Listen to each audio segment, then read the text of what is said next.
கழகத்தினுடைய தலைவர், தமிழ்நாட்டினுடைய முதலமைச்சர் மாண்புமிகு தளபதி அவர்கள் தமிழ்நாடு முழுவதும் இருக்கக்கூடிய 234 சட்டமன்ற தொகுதிகளில் உள்ள அனைத்து வாக்குச்சாவடிகளிலும் பூத் கமிட்டியினுடைய நிர்வாகிகள் முன்னெடுக்கக்கூடிய வகையில் என் வாக்குச்சாவடி வெற்றி வாக்குச்சாவடி என்ற ஒரு மகத்தான முன்னெடுப்பை மாண்பு முதலமைச்சர் அவர்கள் அறிவித்து அதற்கான பணிகளை இன்று தொடங்கி இருக்கின்றோம்.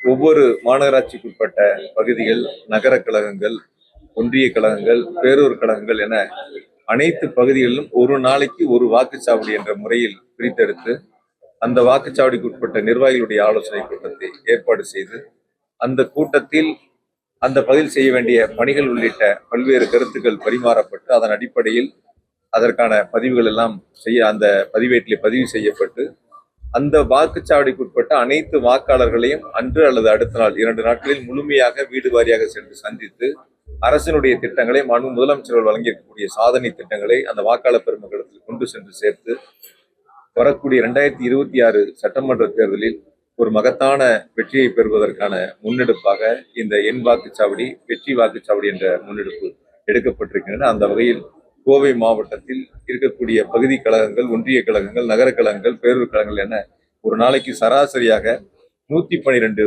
பூத்துக்கள் வீதம் பிரித்தெடுக்கப்பட்டு இன்று தொடங்கப்படுகின்ற இந்த பயணம் என்பது வரக்கூடிய ஜனவரி 10ஆம் தேதி வரை 30 நாட்கள் மிக சிறப்பாக நடைபெற இருக்கின்றன. எனவே ஒவ்வொரு பகுதி, நகர, ஒன்றிய, பேரூர் கழக செயலாளர்கள் ஒரு நாளைக்கு ஒரு வாக்குச்சாவடி என்று பிரித்தெடுத்து அந்த பகுதியிலே கலந்து கொண்டு அதற்கான ஏற்பாடுகளை இப்பொழுது தொடங்கி இருக்கின்றார்கள். அதனால கொஞ்சம் இதை முடிச்சுக்கலாம், முதல்ல இதை முடிச்சிடலாம், அடுத்து நம்முடைய கோவை மாவட்டத்தில் இருக்கக்கூடிய 10 சட்டமன்ற தொகுதியில் இருக்கக்கூடிய 3112 வாக்குச்சாவடிகளிலும் ஒரு நாளைக்கு சராசரியா நாங்கள் 112 வாக்குச்சாவடிகள் என்று எடுத்துக்கொண்டாலும் கூட 30 நாட்களில் மிக சிறப்பாக முன்னெடுக்கக்கூடிய அளவிற்கான இந்த பணிகள் முன்னெடுத்திருக்கின்றோம். கோவை மாவட்டத்திற்கு மாண்பு முதலமைச்சர்கள் வழங்கியிருக்கக்கூடிய சாதனை திட்டங்கள் துண்டு பிரசுரங்களாக அச்சடிக்கப்பட்டு வீடுகள் வாரியாக வழங்கப்பட்டு வாக்காளர் பெருமக்களை நேரில் சந்தித்து அரசினுடைய திட்டங்களை கொண்டு சேர்ப்பதற்கான பணிகளை இன்று நாங்கள் தொடங்கி இருக்கின்றோம் மாண்பு முதலமைச்சருடைய உத்தரவின் அடிப்படையில். எனவே அரசினுடைய திட்டங்கள் என்பது நீங்க எல்லாருமே ஒவ்வொரு முறையும் பாக்குறீங்க. இந்த அளவிற்கு கோவைக்கு மாண்பு முதலமைச்சர்கள் முக்கியத்துவம் கொடுத்து அரசினுடைய திட்டங்களை கொண்டு வந்து சேர்ப்பதிலும் அதில் செயல்படுத்துவதிலும் முடிந்த திட்டங்களை திறந்து வைத்து மக்களுடைய பயன்பாட்டிற்கு வழங்குவதில் தனி கவனத்தை மாண்பு முதலமைச்சர்கள் செலுத்தி வருகின்றார்கள். அந்த வகையில் செம்மொழி பூங்கா மிக சிறப்பாக பணிகள் முடிக்கப்பட்டு பொதுமக்களுடைய பயன்பாட்டிற்கு கொண்டு வரப்பட்டிருக்கின்றன. பெரியார் நூலகம் வரக்கூடிய ஜனவரி மாதம் திறப்பதற்கான பணிகள் மிக வேகமாக நடைபெற்றுக் கொண்டிருக்கின்றன. அதே போல தங்கநகை செய்யக்கூடிய அந்த பூங்கா அமைப்பதற்கான பணிகள் இப்பொழுது மிக விரைவாக நடைபெற்றுக் கொண்டிருக்கின்றன. ஏறத்தாழ 1800 கோடி ரூபாய் மதிப்பீட்டில் நடந்த அவிநாசி சாலை மேம்பால பணிகள் முடித்து மாண்பு முதலமைச்சருடைய திருக்கரங்களால் திறந்து வைக்கப்பட்டிருக்கின்றன. இப்படி தொழில் வளர்ச்சியாக இருந்தாலும், அடிப்படை கட்டமைப்புகளாக இருந்தாலும், சாலை வசதிகளாக இருந்தாலும் மாண்பு முதலமைச்சர்கள் தொடர்ந்து நிதிகளை கொடுத்து முழுமையாக கோவையினுடைய வளர்ச்சியில் தனி கவனத்தை செலுத்தி அதற்கான பணிகள் முன்னெடுக்கப்பட்டிருக்கின்றன. எனவே கோவையினுடைய பொறுத்தவரை வரக்கூடிய சட்டமன்ற தேர்தல் என்பது 2026 பொறுத்தவரை முதலமைச்சர்கள் அறிவிக்கின்ற வேட்பாளர்கள் மகத்தான வெற்றி பெறுவார்கள். அந்த நம்பிக்கை எங்களுக்கு இருக்கிறது. அந்த நம்பிக்கையை கொடுத்திருப்பவர்கள் வாக்காளர் பெருமக்கள்.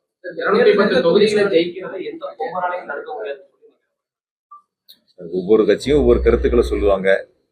எல்லாரும் அவங்க சொல்வதற்கான உரிமைகள் இருக்கு. ஆகையால் அவங்களுடைய ஆசை அது, அந்த கருத்தை அவங்க வெளியிட்டு இருக்கிறாங்க. ஒவ்வொருத்தர் அரசியல் கட்சியும் அவங்களுடைய கருத்துக்கள் சொல்றதுக்கு உரிமை இருக்குல்ல. அதனால அவருடைய கருத்தை அவர் சொல்லியிருக்காரு. அது அவருடைய ஆசையா இருக்கலாம். அது 2026 தேர்தல் வாக்கு எண்ணிக்கை அன்னைக்குதான் அவர் எவ்வளவு தொகுதியில என்ன ரிசல்ட்டுங்கிறத அவர் தெரிஞ்சுக்க முடியும். கள நிலவரங்களை பொறுத்த வரைக்கும் நீங்க பாக்குறீங்க, நாங்களும் பாக்குறோம். நீங்களும் எல்லா பகுதிகளுக்கும் சுற்றி பாக்குறீங்க, என்ன கருத்துக்கள் இருக்குங்கிறதையும் சொல்றீங்க. சில நேரங்கள் இருக்கக்கூடிய நிறைகள் அதிகமா சொல்றதை விட குறைகள் அதிகமா நீங்க சொல்றீங்க. அதை நாங்க எங்களுக்கு ஒரு இதான் நாங்க எடுத்துக்கிறோம். செய்யக்கூடிய பணிகளுக்கு நீங்கள் எங்களுடைய கவனத்திற்கு கொண்டு வருவதைத்தான் நாங்க எடுத்துக்கிறோம். கோயம்புத்தூரை பொறுத்த வரைக்கும் நீங்க குறைகள் சொன்னாலும் கூட அந்த குறைகளை நிவர்த்தி செய்வதற்காக தான் நாங்க நடவடிக்கை எடுக்கிறோம். அரசும் அப்படிதான் நடவடிக்கை எடுக்கிறாங்க. மாவட்ட ஆட்சியர் உட்பட அரசு அதிகாரிகளும் உடனடியாக நீங்கள் சொல்லக்கூடிய அந்த குறைகளை சரி செய்வதற்கான பணிகளை முன்னெடுத்திருக்கணும். அரசியல் கட்சிகளை பொறுத்த வரைக்கும் ஒவ்வொருத்தருக்கும் அந்த வாய்ப்புகள் இருக்கு. அவங்க அவருடைய கருத்துக்களை வெளியிடுறாங்க. அவ்வளவுதான்.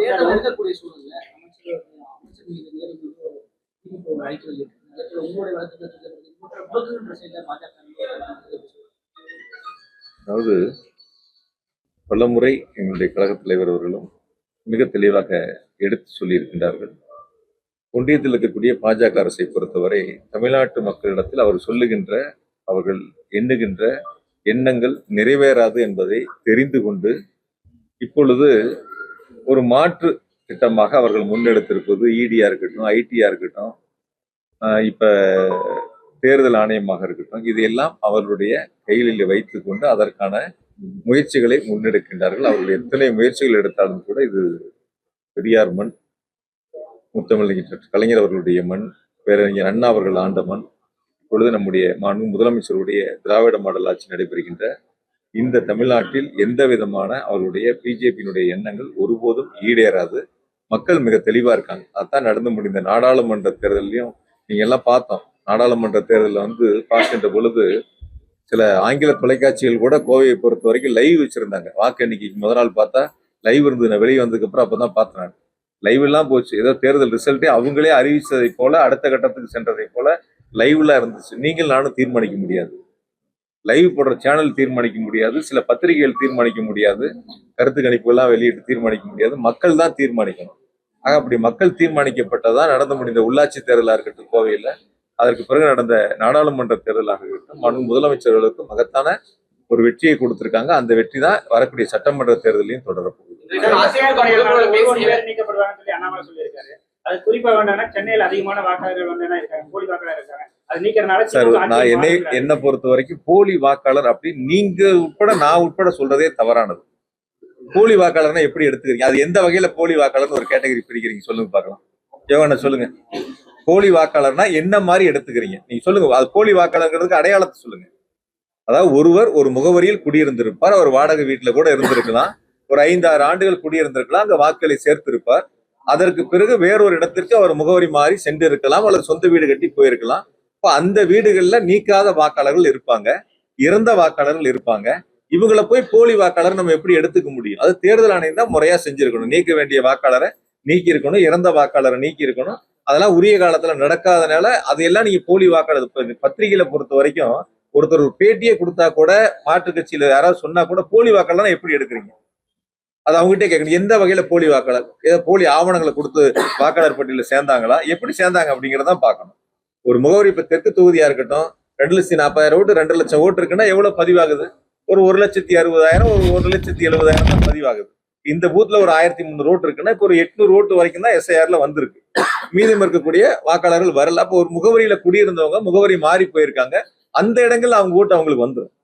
எந்த இடத்துக்கு மாறி இருக்காங்களோ அங்க போய் அவங்க இப்ப 2 இடங்கள்ல ஓட்டு வச்சவங்க ஒரு இடங்கள்ல ஓட்டு வருவதற்கான அந்த வாய்ப்புகள் இருக்கு. அதனால போலி வாக்காளர் என்பதை என்னை பொறுத்தவரை ஒரு ஏற்புடைய கருத்து அல்ல, அது ஏற்புடைய சொல் அல்ல. அது முகவரி மாறியவர்கள் வாக்காளர் பட்டியலிருந்து நீக்கப்படுகின்றார்கள், இறந்தவர்கள் வாக்காளர் பட்டியலிருந்து நீக்கப்படுகிறார்கள், இரட்டை பதிவு நீக்கப்படுகிறது. ஆகையால இந்த வாக்காளர் பட்டியலுடைய சரிபார்ப்பு பணிகளை பொறுத்தவரை என்ன பொறுத்தவரைக்கும் இன்னும் கொஞ்சம் போதிய அவகாசங்கள் இருந்திருந்தா ஆவணங்கள் கொடுப்பதற்கோ அல்லது அந்த படிவங்களை பூர்த்தி செய்வதற்கோ வசதியா இருந்த போதும் கூட என்னுடைய தலைவர் தொடர்ந்து அதை கண்காணித்து இயக்க நிர்வாகிகள் இங்கக்கூடிய பூத்து கமிட்டி எல்லாரும் 30 நாட்கள் அந்த பணிகளை முழுமையாக சம்பந்தப்பட்ட பிஎல்ஓடு சேர்ந்து அந்த பணிகளை செய்திருக்கின்றார்கள்.